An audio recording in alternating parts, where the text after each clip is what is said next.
గుడిని జమారే భయ భజన జమారే భయ భజన జమారే. దాదాపు వారం రోజుల నుంచి సోషల్ మీడియా ఓపెన్ చేస్తే చాలు కోయ్ కోయ్ అంటూ ఒక్కటే మ్యూజిక్.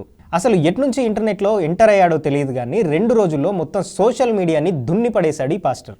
ఇంటర్నెట్లో ఈ పాటను చూసి చాలామంది వాళ్ళకి తెలియకుండానే వర్క్ ప్లేస్లో కోయ్ కోయ్ అంటూ పాటలు పాడుతున్నారు. వారం రోజుల్లోనే సోషల్ మీడియాను పిచ్చెక్కించిన ఈ పాస్టర్ ఫ్లాష్ బ్యాక్ మాత్రం చాలా పెయిన్ఫుల్గా ఉంది. క్రీస్తుదాసుగా పేరు మార్చుకున్న ఈ పాస్టర్ అసలు పేరు మీసాల గురవప్ప. అంతా గుర్రప్ప అని పిలుస్తారు. భద్రాచలం దగ్గరి ఓ గోండు ప్రాంతానికి చెందిన వ్యక్తి ఇతను. ప్రపంచంతో సంబంధం లేకుండా అడవుల్లో బతికే జాతి వీళ్ళది. వీళ్ళు మాట్లాడే భాష కూడా గోండు జాతికి చెందిన ఓ భాష. ఆ భాషలోనే గుర్రప్ప కోయ్ కోయ్ అంటూ పాట రాశాడు. గురవప్ప పుట్టినప్పుడే అతని తల్లి చనిపోయింది. అతని తండ్రి ఆంబోతు వెంకన్న గురవప్పను పెంచి పెద్ద చేశాడు. వెంకన్న ఓ మంత్రగాడు. బయటి ప్రాంతాలకు వెళ్ళి చోరీలు చేసి వచ్చి అడవుల్లో తలదాచుకోవడం ఆయన వృత్తి. వాళ్ళ దోపిడీ ముఠాకు కాపలా ఉండేందుకు కొడుక్కి చిన్నప్పటి నుంచి విషాన్ని అలవాటు చేసి విషపు మనిషిగా మార్చాడు వెంకన్న. చిన్నప్పటి నుంచే గురవప్పకు పాము విషం ఇవ్వడం ప్రారంభించాడు. అలా పెరుగుతున్న కొద్దీ గురవప్ప శరీరం పూర్తిగా విషంతో నిండిపోయింది. గురవప్ప ఎవరిని కరిచినా వాళ్ళు చనిపోయేవాళ్ళు. ఇంగిలి పదార్థాలు ఎవరు తిన చచ్చిపోయేవాళ్ళు. ఆంబోతు వెంకన్న గ్యాంగ్ చోరీ చేయడానికి వెళ్ళినప్పుడు ఎవరైనా వాళ్ళ మీద అటాక్ చేస్తే వాళ్ళను చంపడానికి గురవప్పను వాడేవాళ్ళు.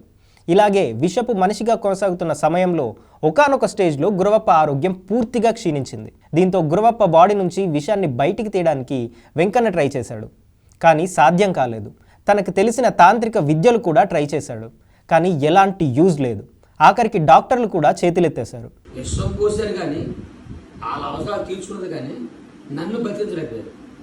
దీంతో గురవప్పను మళ్ళీ తీసుకెళ్లి అడవిలో వదిలేశారు.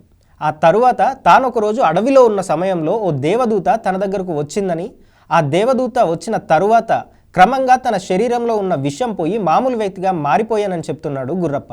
అప్పుడు గురవప్పగా ఉన్న తన పేరును క్రీస్తుదాసుగా మార్చుకొని దైవసేవ చేయడం ప్రారంభించానని చెప్తున్నాడు. దాదాపు 10 ఏళ్ల నుంచి గురవప్ప దైవసేవ చేస్తూ తెలుగు రాష్ట్రాల్లో మీటింగ్స్ పెడుతూ తిరుగుతున్నాడు. కానీ రీసెంట్గా ఆయన పాడిన పాట వైరల్ అవ్వడంతో అందరికీ ఆయన తెలిసాడు.